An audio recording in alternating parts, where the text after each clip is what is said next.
say sometimes, most of the times that overcome all your shortcomings. It's a huge part of being successful at whatever it is whatever it is you want to do. So I think without it, it'll be very difficult to accomplish whatever your goals and dreams are in life. So it's the same thing with even at the NBA level. You'd be surprised. I have a lot of NBA guys that from certain times during the season or certain times in their career, they doubt themselves, and they're one of the top 450 players in the entire world. So even at the elite level, even at the highest level in any field, self-doubt creeps in as well, and it's just something that it's a constant practice to stay, believe in what you're doing and stay motivated. So it's not abnormal to sometimes have self-doubt, but it's definitely something that the confidence aspect is something that is vital and necessary. And you said that one of the most important pieces of having confidence is to really have love and to have passion for what you do. Is that something that you preach every single day when you're teaching?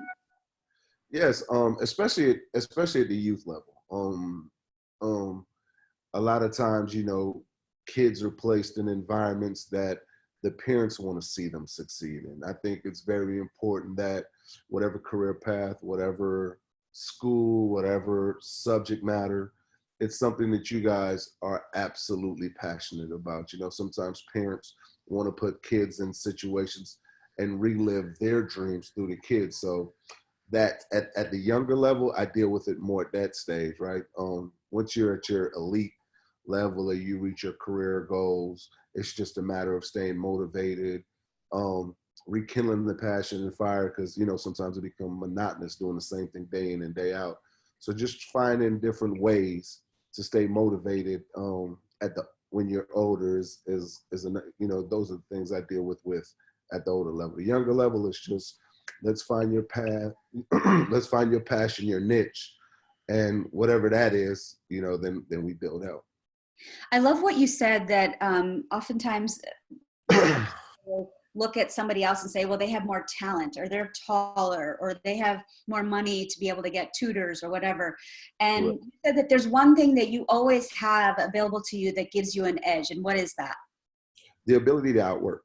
I have a catchphrase. So, and I know it's used a lot today, but basketball, going to class, whatever sport, you have to work out, right? So work out, but everyone works out. So like everyone studies. So working out is equivalent to studying for a test, right? So everyone does that. What do you do different that no one else can do? Which is spending more time on a subject matter, getting up earlier, meeting with your tutors or your teachers, or if you don't have, right, just spending more time. So then I just switch the words, outwork. Not everyone outworks, right? That's very, very difficult to do. It takes a lot of self-discipline. And once that becomes a habit, now, I think success is definitely in everyone's future if they develop that one little thing. And it sounds simple, but it's not as easy, as it is, or else you wouldn't have only 450 guys in the NBA. You wouldn't have quote unquote what the world says the 2%ers are at the top of the food chain, right? Like it's a difficult thing to do, but you have the ability. Everyone has the ability to outwork, spend more time at whatever it is that you have passion for, and just get it done. No excuses. And you can get up earlier, you can study longer, or you can stay after school, or you could do other things to be able to make up for that. Right. You guys have the internet, right? Like you have unbelievable resources. You have YouTube. You have so many different things available to you that can help you overcome whatever it is that you're missing. Like with me, I deal with kids that go to public school environment. I have kids that they go to the private school, some of the best academic institutions in the world. And even to play basketball, you have to put in the grade. So the kids in the public school, they don't have the finances to have a tutor for every single subject, but they still need to have the same SAT scores or GPA to even obtain a scholarship to whatever universities they may want to go to. So they're doubling up on their load because they have to study harder, study smarter, and then they're spending a lot of time in the gym hours um, to obtain a basketball scholarship. So yeah, that self-discipline and then self-belief, you can pretty much do whatever it is you want to do. And I know it sounds cliche, but if you have self-discipline and self-belief, there's nothing you can't accomplish. I truly believe that. I love that. I'm going to go around and have everybody introduce yourself. And when you introduce yourself, Bridge, I'm going to start with you. What is the one thing that you have a lot of passion for? Wait, Bridge, you're muted. My name is Bridge Guard. I have a lot of passion for sports because I like playing them. And how old are you? Tell us a little more about you. 14 years old. I live in New York. And where do you go to school? East Side Middle School. Great. Sonia is in Buffalo, New York. And Sonia, what is something that you're passionate about? And tell us how old you are. I am turning 11, and I am passionate for music and art. Nice. Okay. Dhwani, how old are you and what are you passionate about? I am 13 years old and I'm really passionate about singing. Great. Singing. There you go. And tell us, Dhwani, where you're coming to us from this morning? I'm coming to you from Doylestown, Pennsylvania. Awesome. Taj, nice to see you. Tell us about yourself. What are you passionate about and where are you? I'm passionate mostly about like robots and robotics and like programming different stuff. And I live in New Jersey. I'm Morristown, New Jersey. Yeah. And how old are you? I am 10. Great. Rena and Rishab are brother and sister. So I'll start with Rena. What are you most passionate about and how old are you? I am 10 years old and I'm passionate about art. And where are you guys coming to us from this morning? From New Jersey. Okay. And Rishab, how old are you? I'm 11 years old and I'm really passionate about animals. Veer, how about you? I am 8 years old and I am passionate about coding and robotics. Wow. And we'll go to your sister, Zoya. Hi, I'm Zoya and I'm 17 years old. And are we doing school too? Yeah, no? Sure. I don't know. I'm going to Bronx Science and I'm really passionate about, I really like reading. Great. Olin, do you have any questions for everybody here? So all you guys have different passion, which is like even some of the things that you guys stated earlier, robotics and coding. That's crazy. So how did you guys find your passion? What was it about what it is that you like that drove you, that inspired you to? I mean, I'm sure you guys are still young to find whatever that is that you currently like. What was it that that drove or initiated that passion that you guys have? Bridge, do you want to start? Yeah. Well, for me, I tried it once and then I couldn't stop. And you said sports. When you say sports, is it specific sport or you just well, I play basketball and football. So like I played basketball once and it was like so fun. So I couldn't stop. And same with football. Oh, okay, nice. Dhwani. For me, I originally couldn't sing that well, but like my brother got a voice teacher for him and my parents asked me if I wanted to go too. And like later people started telling me that I really could go there. And I don't know, that just really gave me like the passion to work harder at it and get better. Nice. Sonia.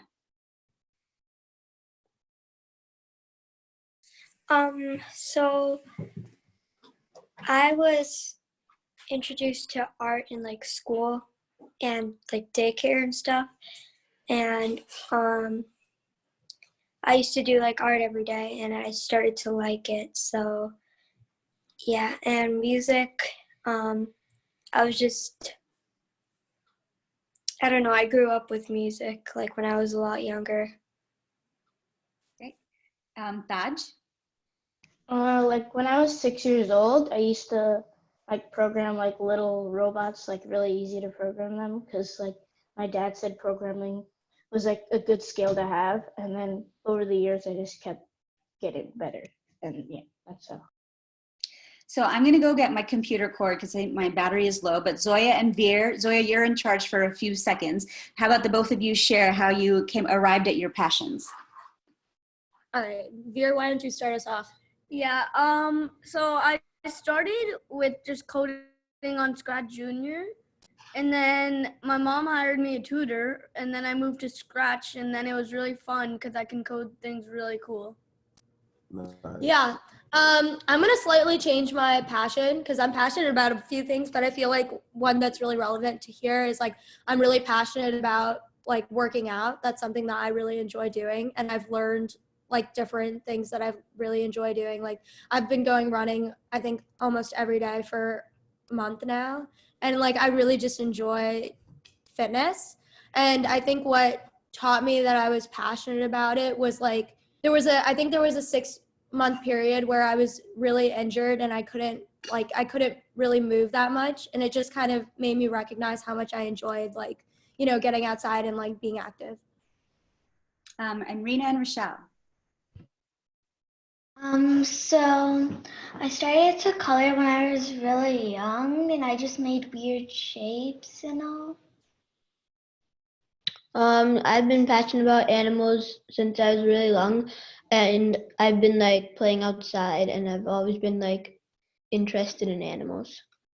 But what is it? Is there any specific animal that you're passionate about? Mostly birds because like I like the way that like they're able to fly, because like it seems impossible, but they're still able to do it. Okay. So one of the questions that we had for you, and Olin and I came up with these questions together, is when is a time that you faced a challenging situation and how did you overcome it? Olin, when you have athletes who are faced with this, what do you normally tell them?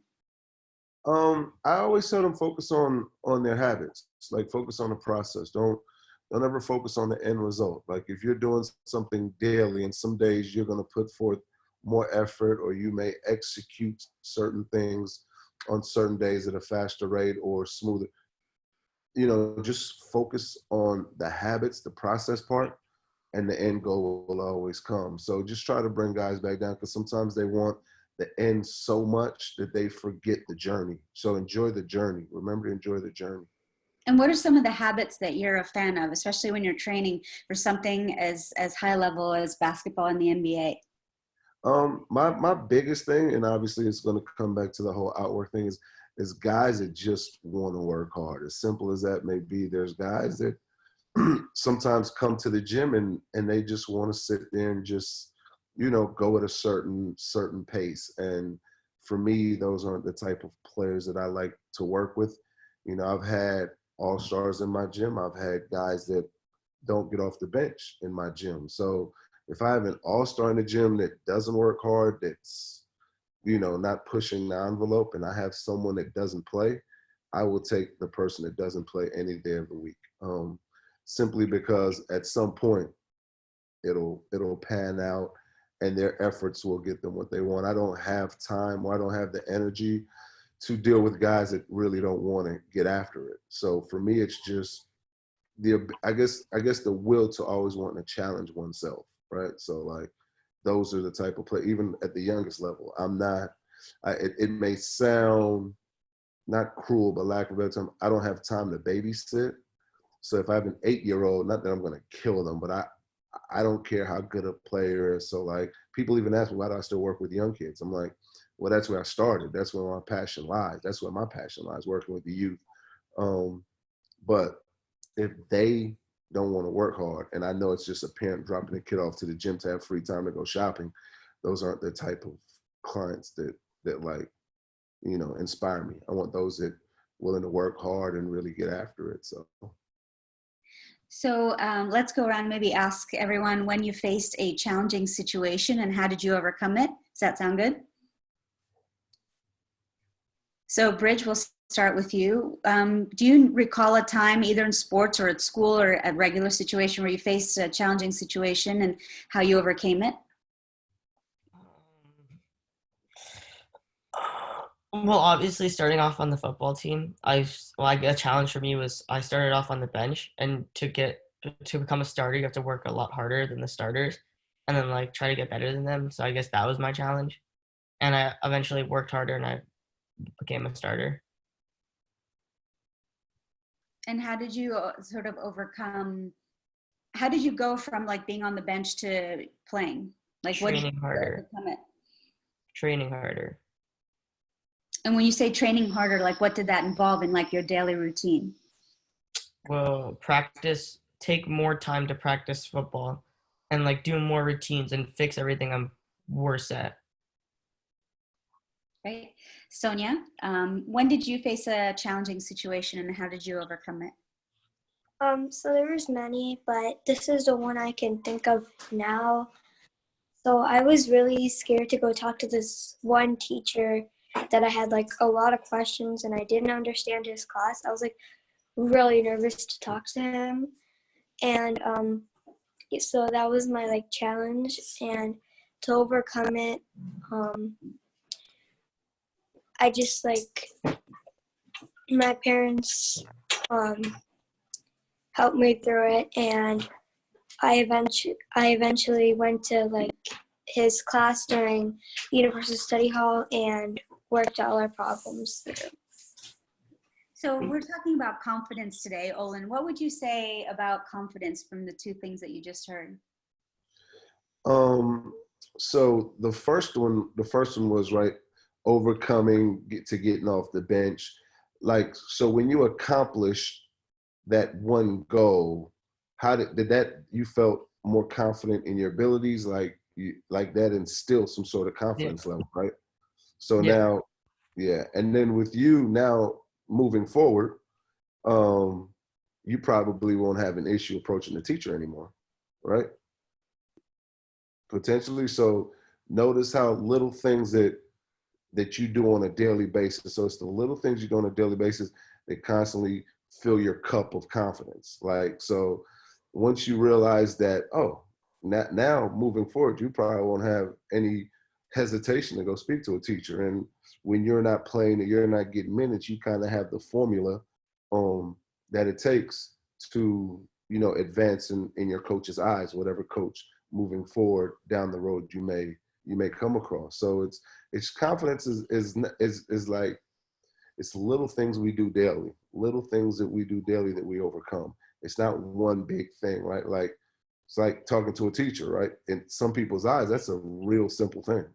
In your eye, it was like this huge thing, but I'm sure that instills some level of confident faith and self-worth. Now you won't have a problem talking to a teacher moving forward. Taj, do you want to go next? When did you face a challenging situation and how did you overcome it?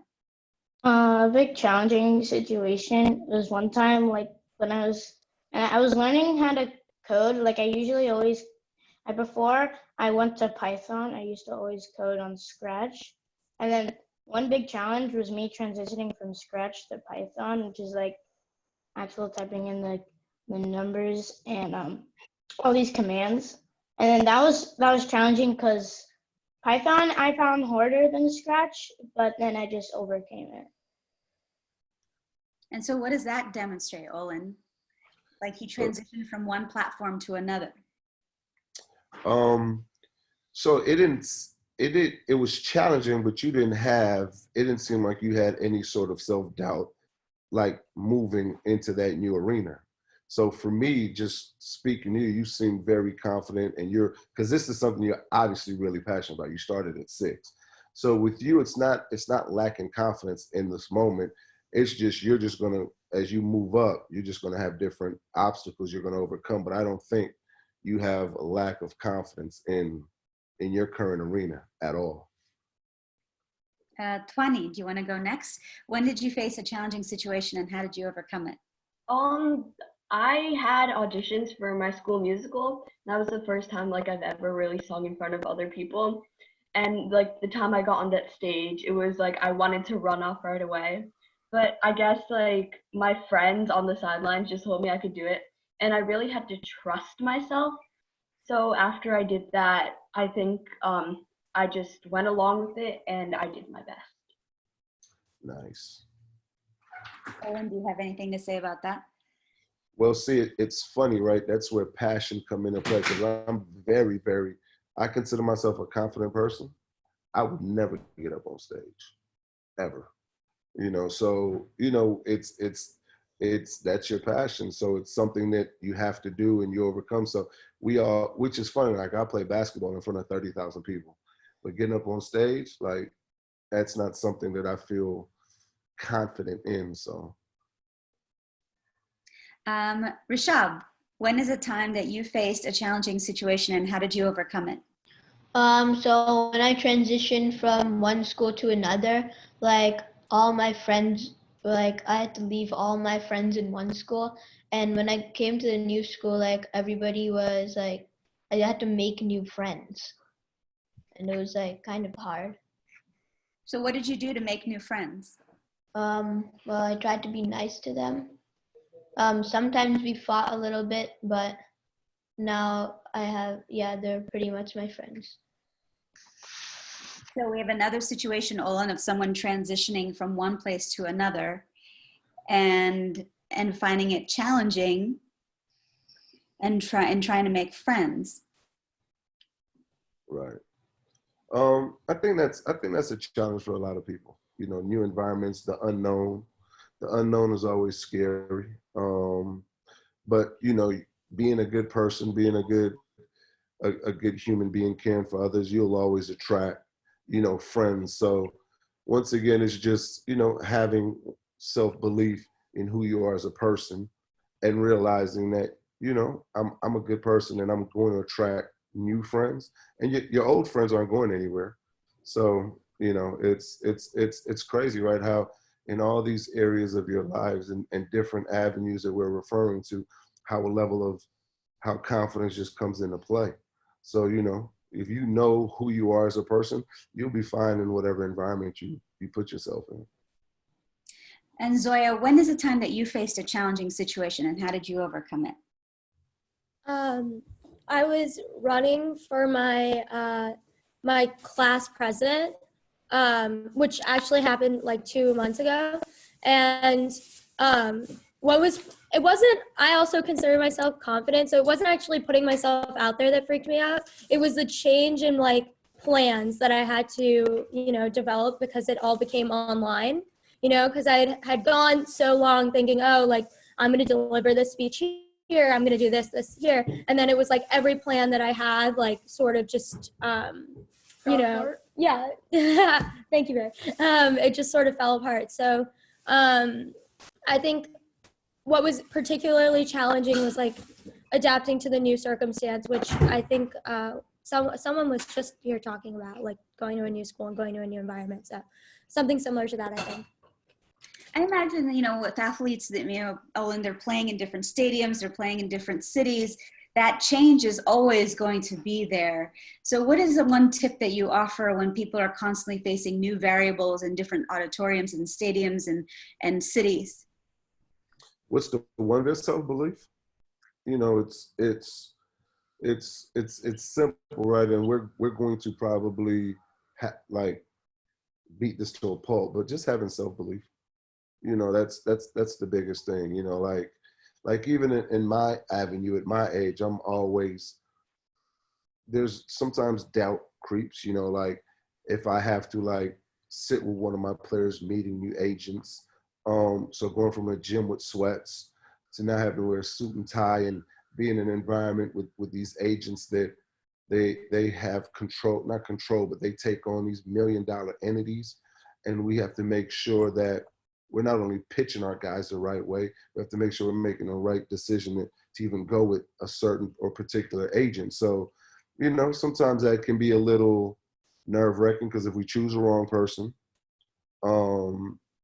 it may affect one of my players' career path, or if we don't present my player in the right light, we may lose out on a good agent. So it's, I'm constantly in different arenas.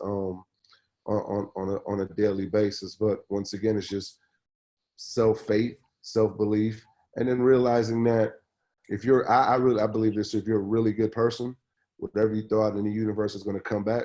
So whatever arena you're in, so self-faith, self-confidence, and just being a good person. So I always have to remind myself, even at this age, like I'm recently engaged, so this is off topic.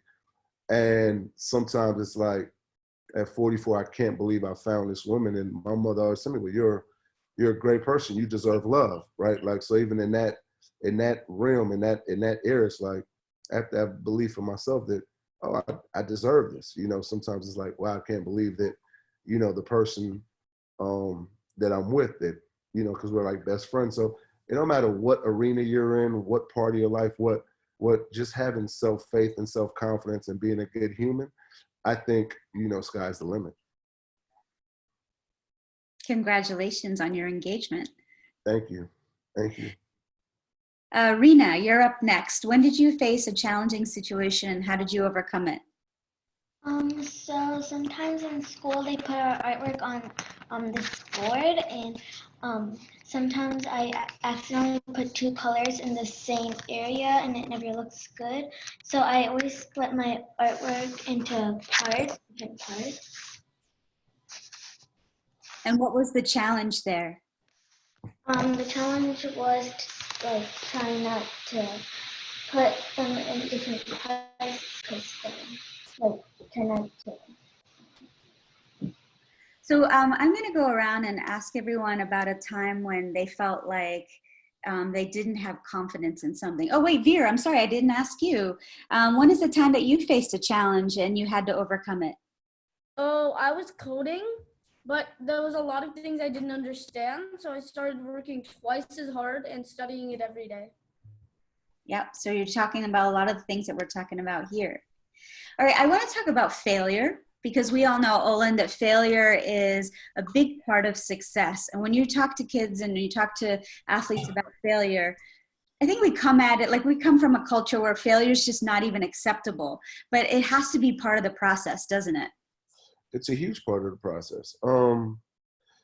So for every single one of you guys, for the most part, failure led to you changing a certain habit, which now equated in you accomplishing whatever it is you were doing. Like one person wasn't playing as much, so that was failure. So they changed practice habits. One just stated that they didn't understand coding or whatever, so that to study more. So if you look at failure as a lesson and not at the end, and it's not the end all or be all, it's more so a lesson to change whatever it is you're doing. So like, for example, being a parent, like I had a kid, I put through private school. So I wanted a child, so I put him through private school, and we didn't have struggles because I instilled habits in him at an early age. So at an early age, what I would do with him was he'd have to study on his own. I wouldn't help him unless I saw him put forth effort. But I also wanted him to fail in my house so I can teach him certain lessons. Like if I always saved him, then how would he be able to handle himself out on his own?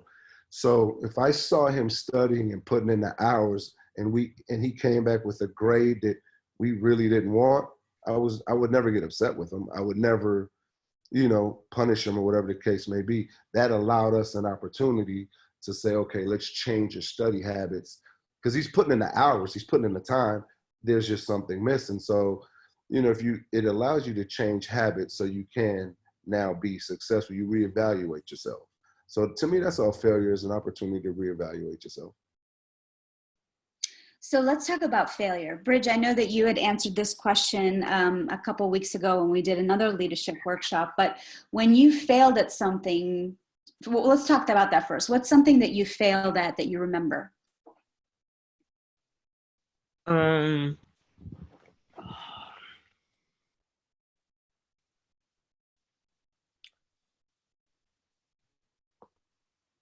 What did I say last time? I think it had to do with sports. Oh yeah, okay. I remember. So the game was it was a really close game in football, and I had to do something which I didn't do. I'll explain, but I don't. Okay, so I had to run a stop and go, which is basically just running straight and then catch the ball in the end zone.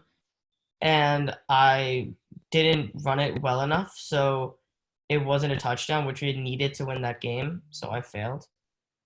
Ish.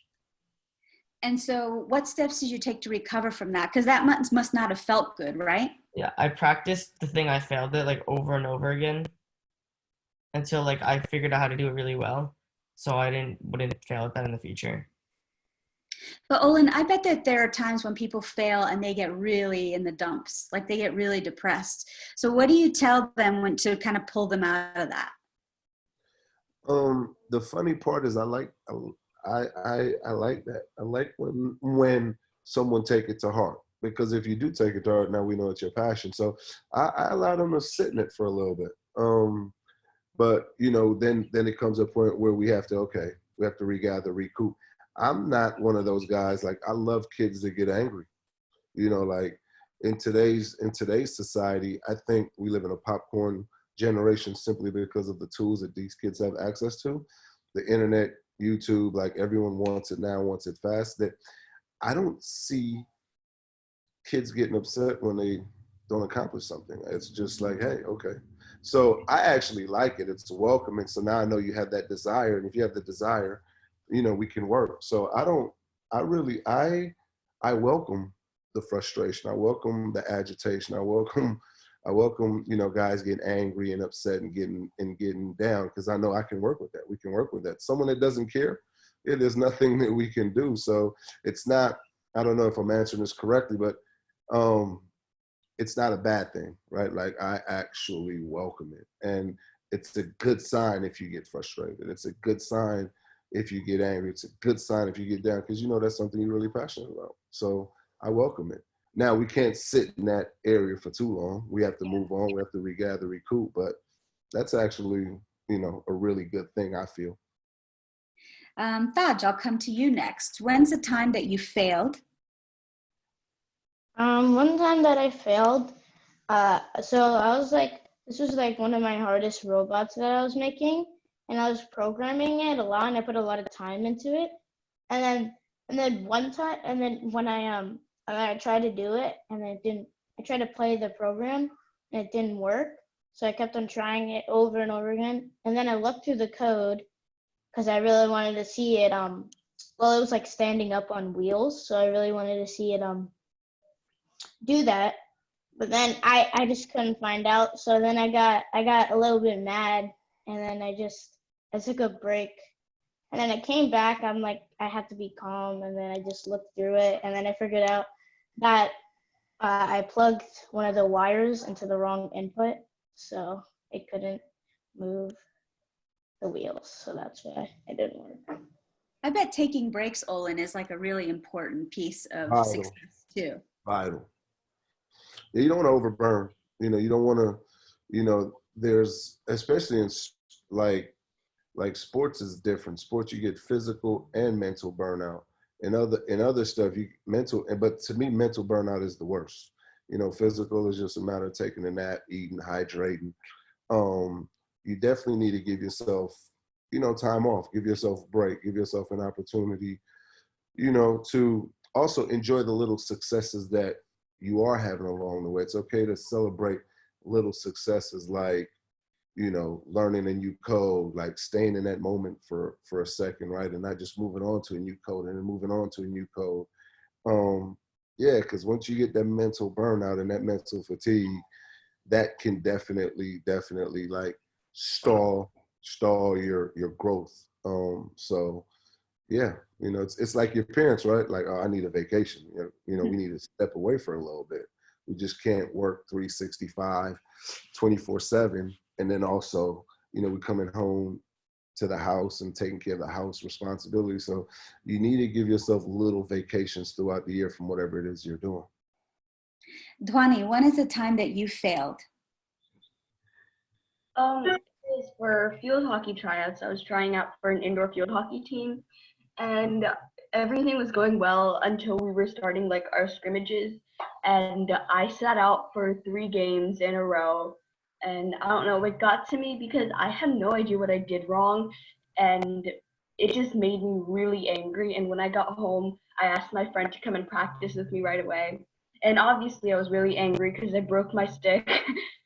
But I don't know, that really got to me. And the worst part was I didn't even know what I did wrong. Did you eventually figure out what you did wrong? Like, how did you recover from that? I practiced with my friend. We had an outdoor season too, and that really helped me get my confidence up in what I was doing. I learned to transfer like the anger I was feeling into the game, so that also really helped. What happens when you get so angry that you can't even focus, Olin? Like, what is something that you teach when anger kind of clouds your ability to figure out what you did wrong? That's where you step away. So sometimes that's a sign like, okay, similarly to what I said previously, I like the anger, but if it's to that extent, then that's also a sign. Like, that's a sign like, okay, I need to decompress, I need to step away, and not saying forget about what you're doing, but that's where you give yourself one of those little mini vacations. Because if you're that angry, you're that clouded, you're that frustrated, and you're probably on overload as well. So yeah, stepping away, there's nothing wrong with stepping away and then coming back and trying to finish the task. So stepping away is a perfect thing to do at that time. Veer, when is the time that you failed and what steps did you take? So I was coding, but the code didn't work. So I tried to look through I looked through the code 3 times and I couldn't find the problem. But then the next day, I found out it was just rearranged wrong and some blocks weren't where they were supposed to be. So I bet really looking at your habits and looking at like what you've done and studying it, like taking stock of what's working and what's not working. Do you like write down lists, Olin, when you're working with kids? The funny part is I'm such a I have never, and this isn't a good thing. This isn't a good thing, but because I knew, and I guess that's where passion comes into play too. I've never written a practice plan. I've never written an exercise program. I've never written out what guys do. It's all up here for me. Like, I remember in all my years, every single thing I've done with all my players, and then I just move forward. But the reason is, it comes back to the last couple questions, the last couple topics we just discussed. If I write something down, I never want to put myself in a box. So that's my thing. I may work with someone for 4 or 5 days on a particular skill. On the 6th day, they may be tired. So I can't have it written down. I have to be able to adjust. So I'm able to tweak things. I may change the lesson plan just to keep it fresh and new, but we're still focusing on the ultimate goal. So I don't write things down, which is, yeah. And people, it's, and I guess, like some I've learned and I've heard, like, a lot of musicians, some of you guys are musicians, have never written down their music. It's just something they do. They'll go in the studio and make beautiful music just from upstairs. So, but that's how I've operated, and yeah, so. I guess the question is about how do you hold up a mirror to yourself to see, okay, this worked, but this didn't work, right? So some people like to write it down, but how do you hold that mirror up to yourself? I guess the success rate, right?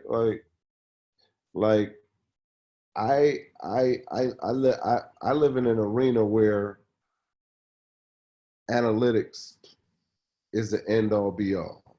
And so if my guys are successful, my guys are being drafted, my kids are playing varsity basketball, my youth kids are doing well, and I constantly reevaluate myself at the same time, even though I don't write it down, because one method may not operate for every single person. So my methods are totally different for every client, which is, so writing it down is which is weird. That's why I'm like, write down, like, I just remember, like, oh, this works for him, this works for her, this works for this age, this works for that. Oh, then if it's not working, that's your opportunity for me to have a communication situation with who, so similarly, like some of you guys may hire a tutor, or someone says a singing coach, or they have to constantly reevaluate themselves as well. And oh, what worked for you this week? Or, you know, because we may have, say if I did write it down, I know a lot of people have lessons planned and they have formulas. That formula isn't related to every single person. It's just a broad thing that they put together that have worked for the masses for the majority, but there's a minority, right? So I'm constantly reevaluating myself to make sure every one of my client are getting the best me, but the best me for them, not the best me for us, for the best me for each. So but I like what you said about measuring. It's important to measure and look back at the statistics to understand whether or not you're growing. correct. Yeah. Sonia, what is the time that you failed? So in my mind I failed, and other people's I didn't. So there was this chorus audition for like the solo, and I was one of the top two, and so I didn't get the part, and I really put myself down and everything.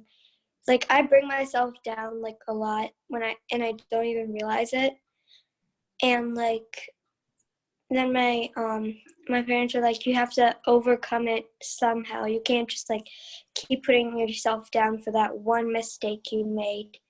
You have to like overcome it. And so then I made like a plan with my chorus teacher, so like next time we have an audition I could maybe do a little bit better. Like I tried to figure out where I was wrong so I could get something better next time. So it's sharing about like you figured out where you had to course correct, and you were able to fix it the next time. Rena and Rashab, when is the time that you failed? I'll start with Rena first. So when I wanted to play piano, my teacher said I just wouldn't be able to play. So I went home and I practiced a lot, and we got a new teacher, and now I can just play piano. So your teacher said that you couldn't play? Yeah. Oh, wow. Do you ever have that happen, Olin, where someone tells somebody that they aren't going to be able to be successful? All the time. But then that always comes back to how we got this started. No one can tell you what you can and can't do about something that you're passionate about and something you want to do, right? Like some of the greatest minds that you guys know about, I think didn't go to college, was told they weren't smart, was told this and that, yet, you know, they made it, you know. So don't ever let anyone. Now, let's go back to someone like myself or your singing coach. Like, so for me, I'll never tell a kid they can't play basketball. But what I do, that's why I never speak about the NBA. What I do is I speak about the habits that I'm teaching you in basketball if you apply it to other areas of your life. If you happen to make the NBA, great. If you happen to get a college scholarship, great. If you happen to play high school varsity, I never make a promise to a kid because the numbers are what they are, like it's 1 in a million. So my thing is instilling habits. So whoever's teaching you your lesson plan, whoever your tutor, they should stay on track, whatever your goal is. But it's like singing, right? You have to do extra work. You have to sing. Guys that are coding have to study it. Whether you make it or not, that's not my job per se.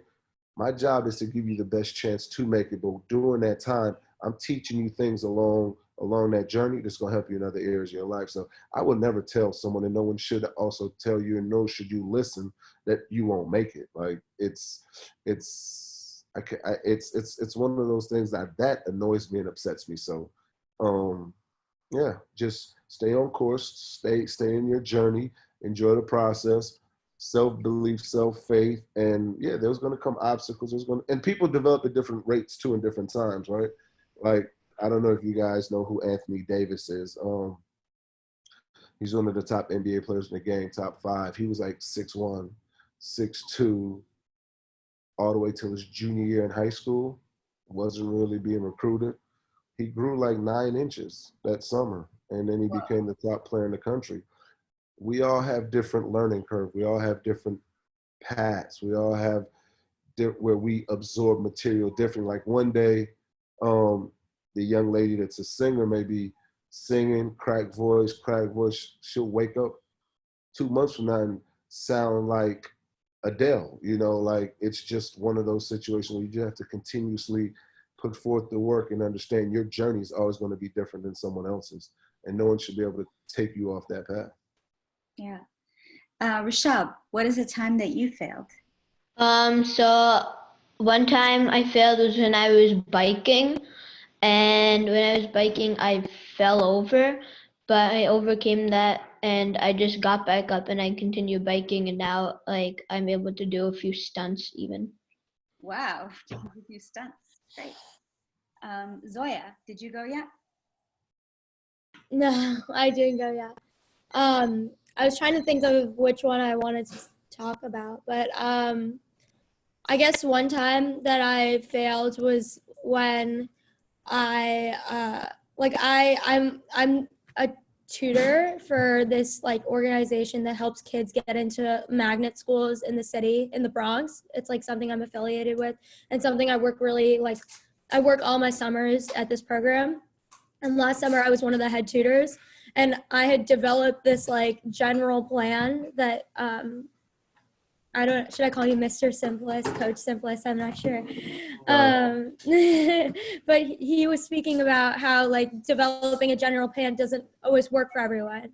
And so in developing this like plan for like how am I going to get them to learn this math skill? How am I going to get them to learn this English skill? Like I didn't recognize the different students, like different ways of learning and the different things that one is better at, one is not as good at.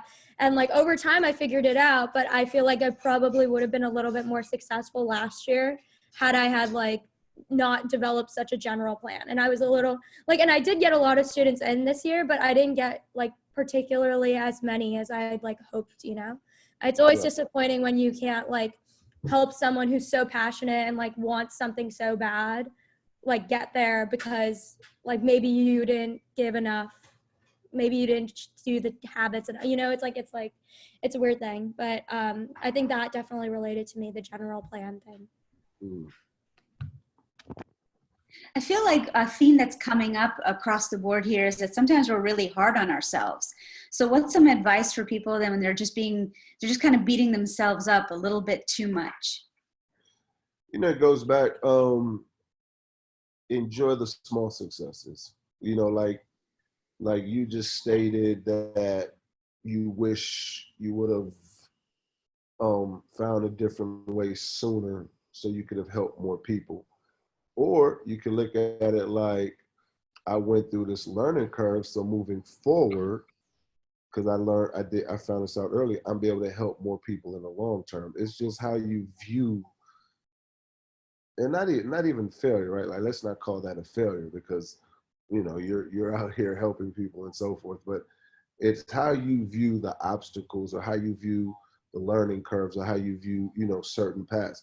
If you view it like, I failed, that's not how I would view that. I would look at it as though like I learned, because even in the path, the way you were doing it, you were still helping people, right? So if you're able to help one, you've done an amazing job. You have to like just helping one. So now you found out through trial and error how you can help more.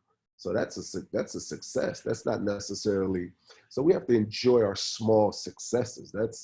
And with failure comes small successes because you learn like, oh, now I'll be able to help more kids this summer or next summer, whenever if this is something you end up doing long term. If you end up becoming a professor one day, you're learning how to deal with different demographics. And so that's a success. That's not a failure. We have to learn how to look at what exactly is a failure. You know, and a lot of times a failure is just a lesson. That's why I like using the term failure in certain instances, but, you know, harp on that one term, I think that's where we now, you know, we get down on ourselves. Like, we shouldn't look at failure as failure. We should probably come up with a universal term that people can, you know, absorb and help them with how they, you know, they take on these types of obstacles that don't come out favorable, because you learn from it. And now look, you have a concept moving forward how to help more. So was that really a failure? So we have to enjoy our small successes more. I have a player now, and in the past month and a half, he's become so much better as a basketball player, but there's areas in his game that he hasn't seen growth. Well, I told him we haven't targeted those areas. I'm a huge stickler on focusing on 2 or 3 minor details every off season. And similar to you guys, whatever it is you guys gonna do, you can't accomplish everything at once. There's a term, jack of all trades, master of none. I'm huge on mastering a couple little things every year. And now you become greater, faster, right? Like in a more, but if you try to do so much at once, you're really not going anywhere. You become good, good. We want to be great at a couple things. Then once we master it, we add a couple more things. So focusing on the small little things and accepting those successes. And I had to remind this one player, because he has a chance to be drafted next year. You've made such huge progress in the 2 areas we focused on. Whether you don't do anything else the rest of this offseason, when you go back to college next year, those 2 areas are going to affect you greatly. And so he was focused on the areas that he hasn't gotten better at. But I said we didn't focus on those. If we did, so focus on the small things and enjoy it and give yourself a pat on the back. It's okay to say, hey, I did it, So we're at 11:54. This is lightning round. I want everyone to just share one thing that you learned about confidence today that you're going to take out into the real world. So Bridge, I can't see you anymore, but I'll start with you. What's one thing that you learned about confidence today? Trying harder builds to more confidence. Okay. Dhwani?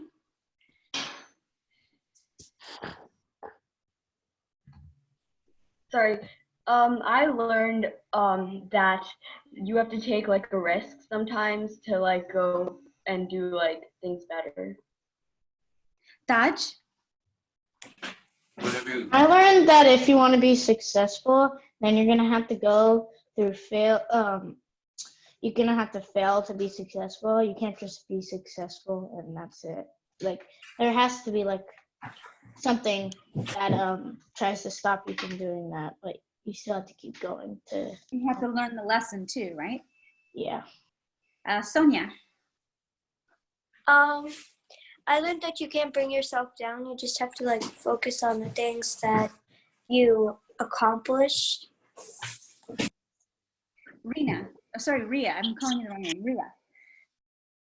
That you should just do it and not worry about what other people think about it. Veer?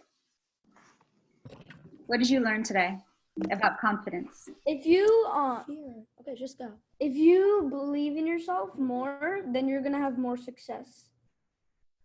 Rishab, what did you learn about confidence today?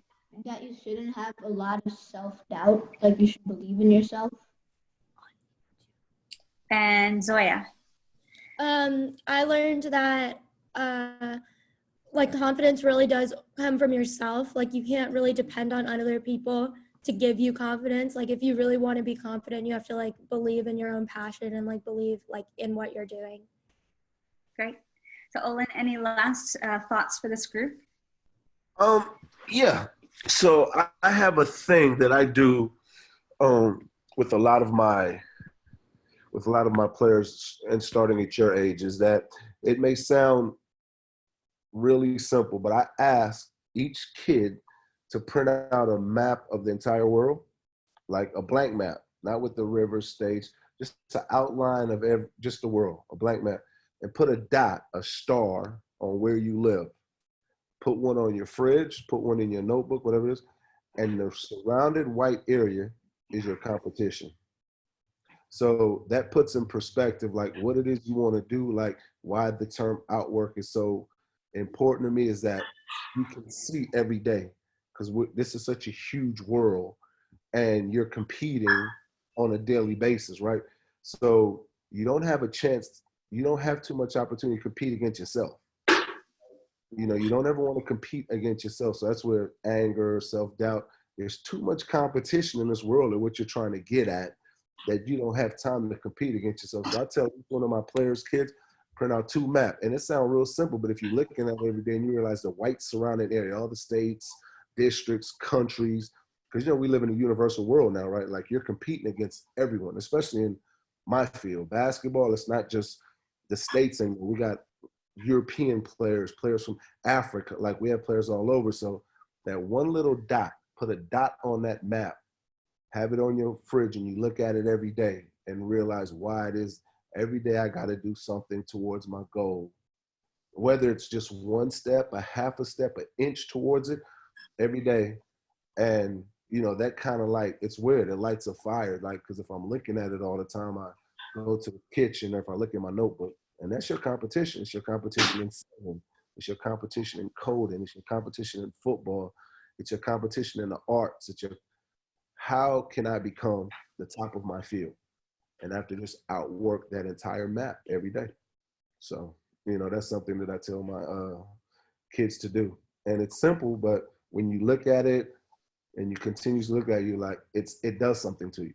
So, you know, it's real simple. Print out a map of the world, a blank, put it on your paper, and just put a dot where you live. And the surrounding areas is your competition. I love that. Thank you so much for your time today. Everybody, thank you for coming and spending an hour with us on Saturday. Can everybody say thank you to Olin? Thank you. so much. Bye. Have a good weekend. Take care of your mothers this weekend. Okay. Yes, happy Mother's Day to your moms. Thanks for everybody. Thank you, Olin. All righty. Thank you.